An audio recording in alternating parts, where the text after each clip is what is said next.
DJ sets are spontaneous and varied, changing from gig to gig, which can make it difficult for DJs to tell us what they play.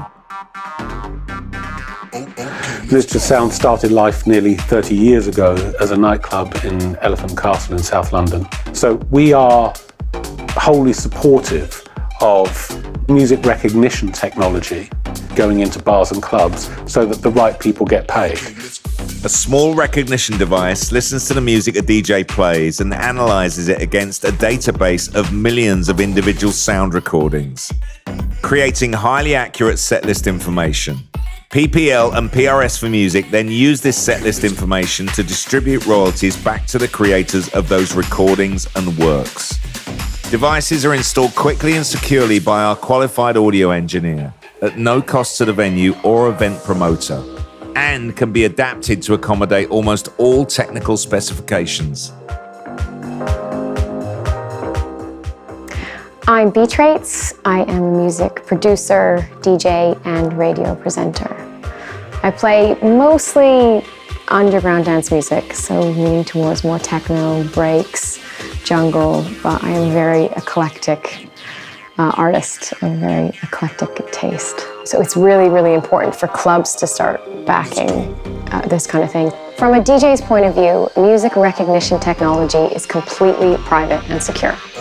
The information captured will never be made public. It's only going to be used to pay those artists whose music you've played.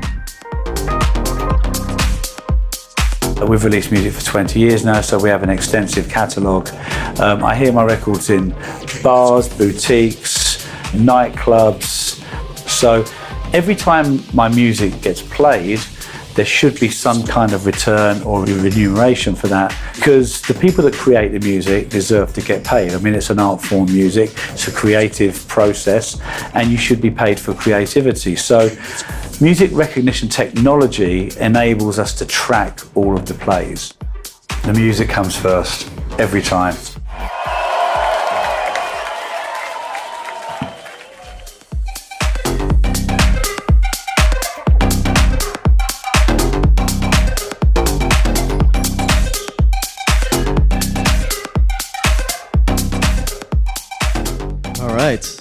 Hey everyone, welcome to our panel, Get Played, Get Paid. My name's Galestian, I'm your moderator, I'm a DJ and producer. Over here we have Intaktogene, also a DJ and producer. We're both signed to labels like Vitabutska Records and Deep Tales. Then we have Yuri, Dokter of DJ Monitor, which is the global market leader in monitoring electronic music. And finally, Herman Verkaden, I've been practicing that, of Musicware, Berlin's one and only dance specialist music publisher focusing exclusively on the global needs of Berlin's techno and house community. So welcome. Let's start with the first question. How do artists, publishers, and labels get paid when your music gets played at a club? I'm glad you asked that, because I got some slides on that. First of all, where does the money actually come from? It's not some kind of subsidy or something. It's actually anywhere, any venue, any office, anything that wants to play music out loud needs to get a license from GEMA. Whether it's a club or a festival, but also radio, TV, hotels, bars, restaurants, even if you play music out loud in an office, you're supposed to get a license from GEMA. And GEMA is then, their job is then to take that money, work out what music has been used by that fee, and divide the money to the artists. That's a big job. How does that work in practice? And on next slide. Next. Sorry, that was already the second one. Yeah, radio, TV is relatively easy. TV, they call it cue sheets. What music has been used. Radio send usage reports, easy as well. Clubs and festivals, it gets more difficult because only the DJ knows what has been played and sometimes can't quite remember what he played. For festivals tend to ask the DJs to send their set list to the festival. Festival sends it on to GEMA, and GEMA can process that. Clubs are also supposed to do that, but nobody does. But fortunately, if you're, well, a DJ, but also a producer and a member of GEMA, you can submit a set list, and that will get processed, and you will get your money. For anybody who might not know what GEMA is, you want to give a quick GEMA rundown ist of die what that is? Gesellschaft für musikalische noch was.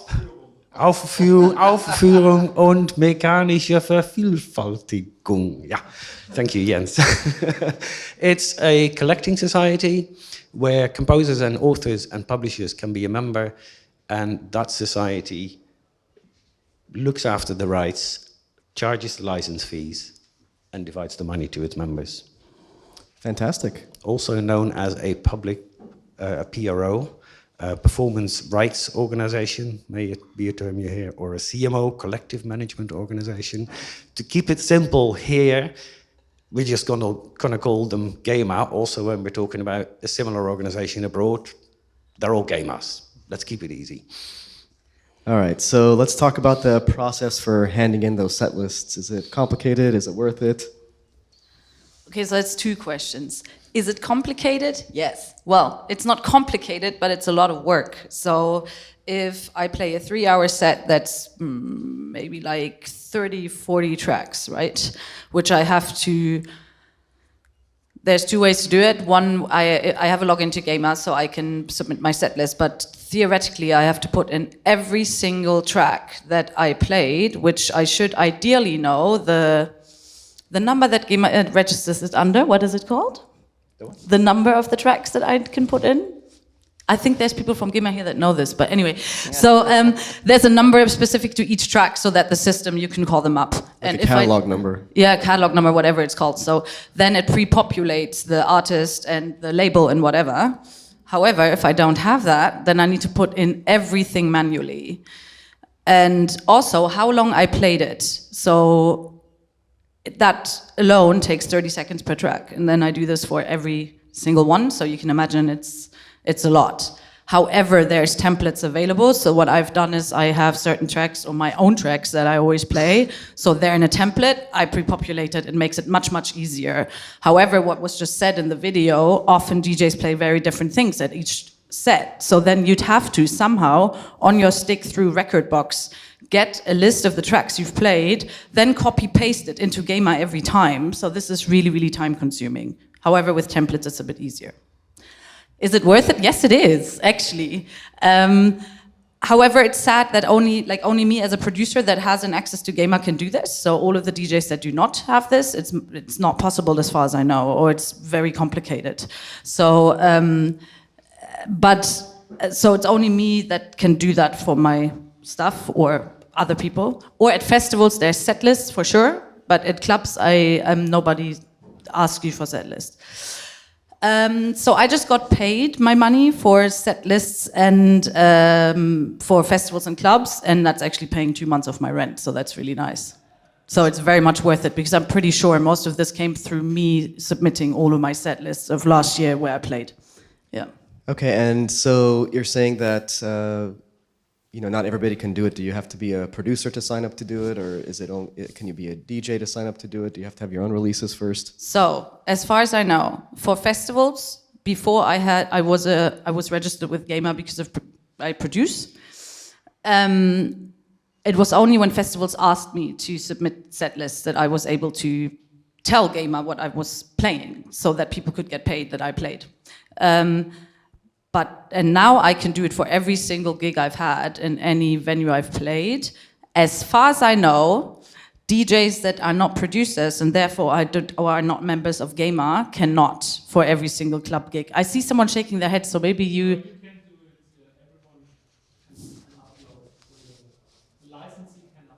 Yeah, the licensee, but that's the point. Like, a DJ is not the licensee at an event.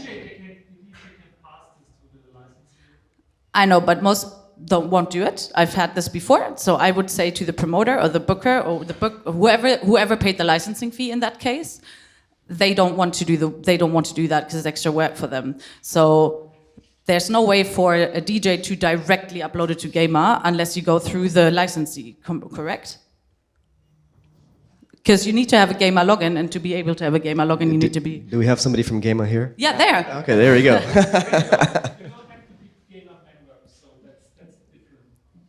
Yes, but it's not... It's just for the registration of works, and therefore you have to be a GEMA member. But to upload upload a set list. You can do this. Also as a DJ, you can upload. Okay, good to know. So DJs, please do it. It's good for everybody. Everyone gets more money. So, yeah. All right, thanks for that. Why should you register your tracks? If you want to get paid when they're being used, when they're being played, And what happens if you don't register your tracks? then you don't get paid. Easy as that. A gamer needs to know who wrote what music in order to pay the right people. So if you don't register your tracks, they don't know where to send the money. If you do register your tracks, hopefully they do. I think there's some real-world examples we can Yes. talk about here. I have two examples that caused me to register with Gamer the second I started releasing music. Is one of my friends had not registered with Gamer, and then Carl Cox played his track in front of 100,000 people. That is really upsetting because it would have been thousands of euros, and he didn't get this. And he told me the second I started producing was like, if you do one thing, register your tracks immediately, because if this happens to you, it's so much money that's gone. And the second thing he said, which we'll get to later, is get publishing for everything that's played internationally. So, however, and another friend got his track featured in TV, and that's also a lot of money, and it got featured again and again and again. So, two people that lost out on a lot of money because they weren't registered. Is there a way to backtrack once you register? There is limited amount of going back, but not years and years and years. It also depends on what type of royalties you're talking about, which country. Can go back a little bit, but not, once you're too late, you're too late. And what happens with royalties that can't get matched to any artist? So, for example, these royalties are supposed to be paid out. You can't find out who this belongs to. What happens to those royalties then? Well, the societies, the gamers, they look at a pot of money and what music they have been able to identify, and then simply divide that by that. So if you're not in that pool of people who have been identified, you're not getting anything, but the others get a bit more. So technically, money for tracks that can't be identified just get pro rata across all what can be identified. Okay, and is registering your music with GEMA on its own enough to get paid? No. GEMA looks after Germany, collects money in Germany, looks after German writers. They do have agreements with societies in other countries to share income, share information. So if a track by a Spanish DJ is being played here in Germany, they'll send some money to Spain, to the Spanish society there for that artist, if they know that that piece of music was written by that person. But as each of them have their own database, mostly, if your tracks aren't registered abroad and your track is being played in Spain, and the Spanish society doesn't know about your track, they don't know that they need to send some money to GEMA, and it goes into the pro rata. So just registering with GEMA, some information is shared. If there is a large sum of money in another country, a society may go and look for on their international network, but in most cases it just doesn't get allocated. Okay, so then what's the difference between registering your music with GEMA versus working with a publisher who can do it for you? As an artist, you can only join one society and can only register your music with that society.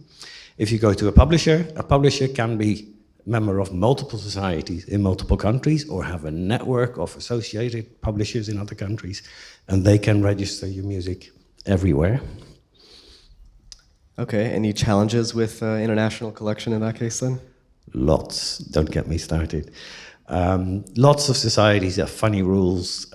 Even as a publisher, my model is I'm based in Germany, but I try and join all the different societies, but then I come across things like the Canadian Society, you must have a SOCAN member, a member of the Canadian Society, on your books in order to join SOCAN. Luckily, I have a Canadian who lives here in Berlin that I publish, so I've been able to join SOCAN. But you need to have a SOCAN member. Australia, you need to have an office in Australia, because how is anybody going to play the publisher's music if there's no office?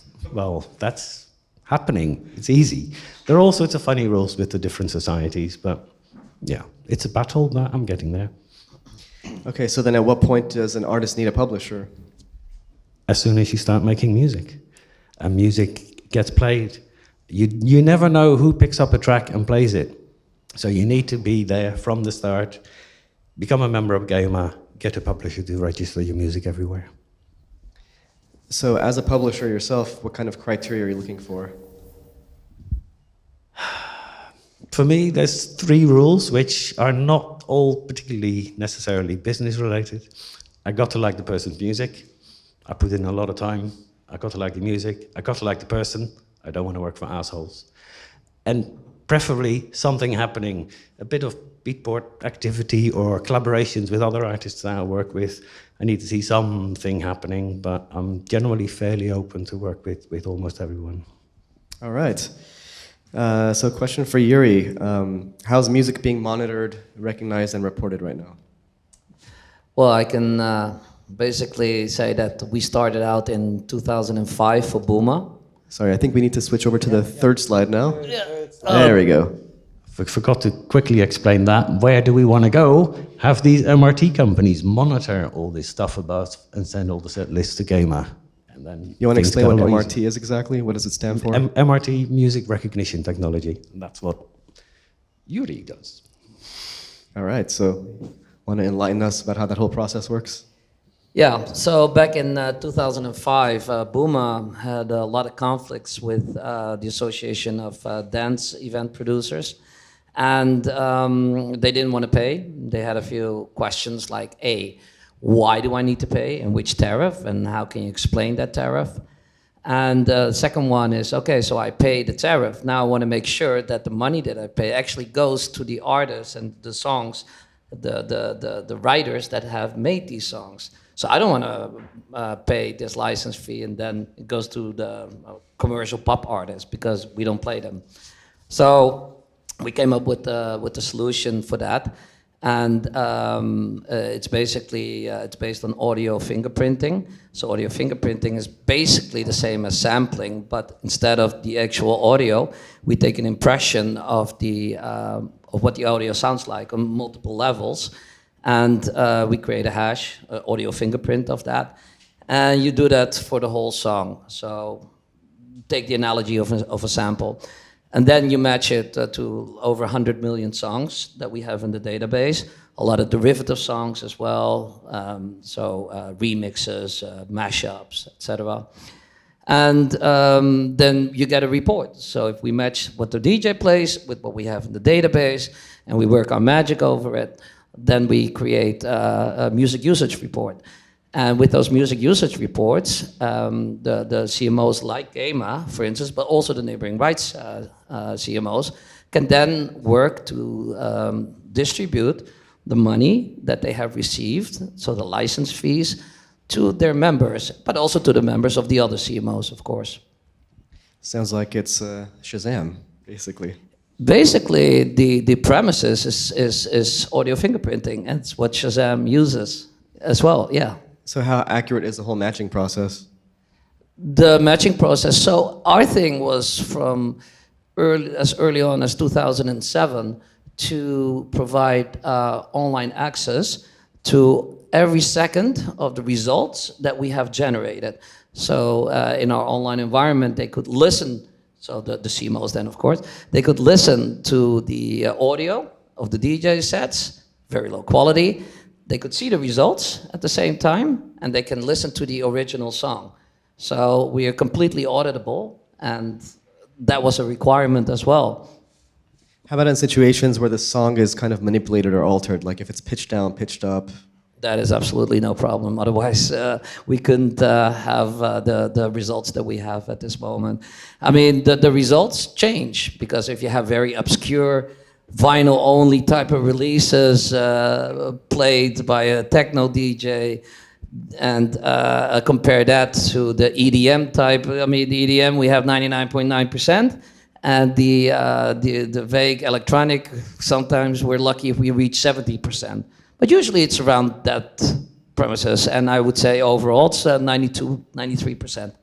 Okay, and is there any metadata involved in all of this? Yes, there is, of course.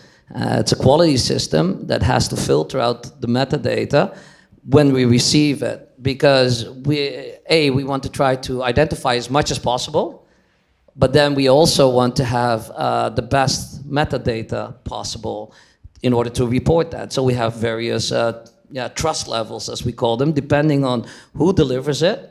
And the system is continuously learning and taking, the best metadata from the most trustworthy providers and improving those results all the time. All right. I think we can start opening up the panel to some questions if you guys have any questions out there. Anybody have any burning desire questions you just can't wait to get answered?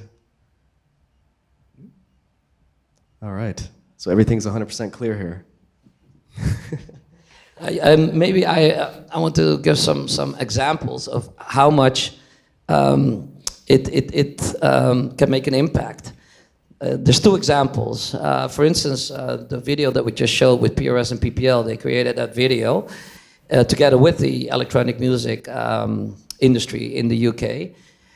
And after the first season that they actually started using the technology, they have identified, which we were only monitoring 35 clubs. They have identified over 500 PRS members who were able to make a living out of the data that we provided. So that is a lot, so it makes a huge impact on people's lives.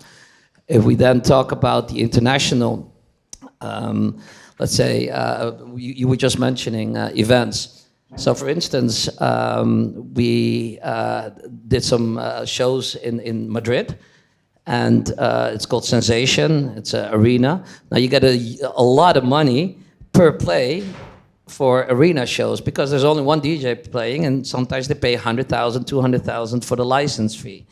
If you divide that by the amount of tracks which are played on such a night, you might get, we've seen distributions of more than 1,000 euros per played song. So that's a lot of money. It can go up to 2,000. So that is definitely possible. But ESCAI, which is the Spanish society, actually only distributed, I think, 400 euros of the over 100,000 euros that they collected back to the Netherlands. But we knew that more than 50% was Dutch repertoire. So Booma then came with our results, presented it back to the Spanish society, and then the next check was suddenly 40,000 euros. That's the discrepancy between verifiable data and non-verifiable data. So MRT is kind of the ideal we're all aiming for, but where are we at now with everything? It's not just MRT. So Pioneer DJ just took a strategic stake in DJ Monitor, and so they are a shareholder. And together we have been developing systems and technology which are now implemented into the CDJs and to the mixers, etc. We're also creating new devices in order to capture all that data, because I think the essence is, and I really like that, the way that Simon Dunmore closed, it's fair remuneration. So the artists, the composers, the whole ecosystem should work in order for them to get remunerated. Because I think one of the biggest issues is that a DJ that isn't a producer, there's no gain to submit set lists. There's no gain for them. So why should they do that? It's time they don't get paid for. So unless you're a producer and you get money for that, because you have enough tracks, because that's the other thing, you have to have enough tracks released for it to make sense to submit a set list. If you only have 2 releases, why should you do that? If you obviously it'll still pay money, but I think there's only a very small percentage of people that are actually DJing, if we're talking a club-type context, that have a gain of submitting set lists. So there's so much data that's lost. There's so much money there. And there is this myth that you can't earn money by making electronic music, which is not true. The problem is that it's not being recorded properly and that no one knows who needs to get paid. And that's really sad. I have 2 friends that stopped producing because they're like, why should I do this? And that's really upsetting, because there's people that are great artists, and often the best producers are not the DJs. Because as a good producer, you really like sitting at home by yourself in your cellar in front of your PC. Most of it. This is very like generalizing. But so these people don't get paid with gigs because they don't want to. They really like producing. That's their thing. And often people really like producing or DJing. There's some people that like both, for sure. But definitely the producer side of it completely falls off the wagon in this equation at the moment. The money you make is mainly through gigs. And that's super, super sad because a lot of really good people stop producing for that reason. So there needs to be that we need to find a way for those people to get compensated properly.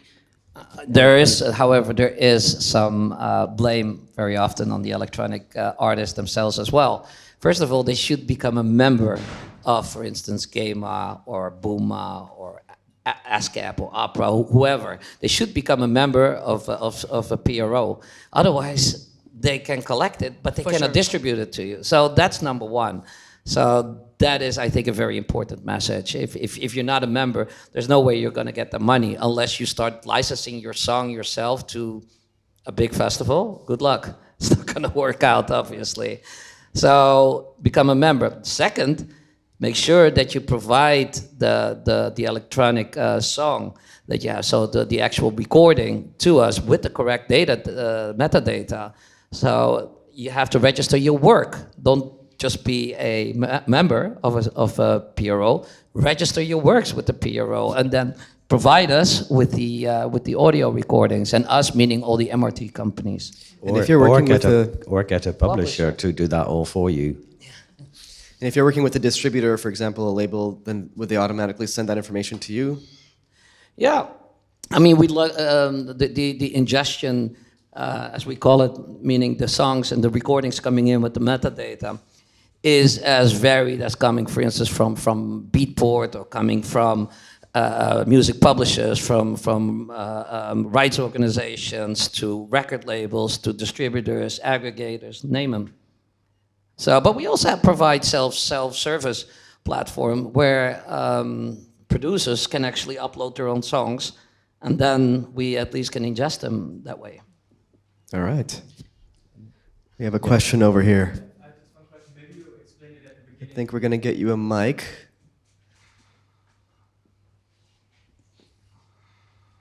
Thank you. Hi there. Thanks. Thanks for all the information. I came a bit late, and maybe you explained it at the beginning, but could you tell me how you monitor it directly on, like, is it, do you implement a device? Yeah, that's a good question. We have physical recorders, meaning that for the clubs we usually have a different type of device than, for instance, for festivals, because it's more an improvisation. Every front of house, every backstage mixer works different, and depending on where we can actually install, we have to take those audio outlines and we record them. And then the next step is that after we record it from those devices in the venues or on the festivals or streams, for that matter, that doesn't really matter to us, we then fingerprint it and match it to our database. So. Okay, but you're taking the audio signal. We're taking the audio signal now with Pioneer DJ. We're actually taking the metadata, and you know that. Right. Sorry. No. Yeah. So we're taking the metadata. That comes from the CDJs. So we collect that metadata directly all the way up to your record box. And what about acoustically performed? Acoustic, we have a bit of a problem with acoustic performances.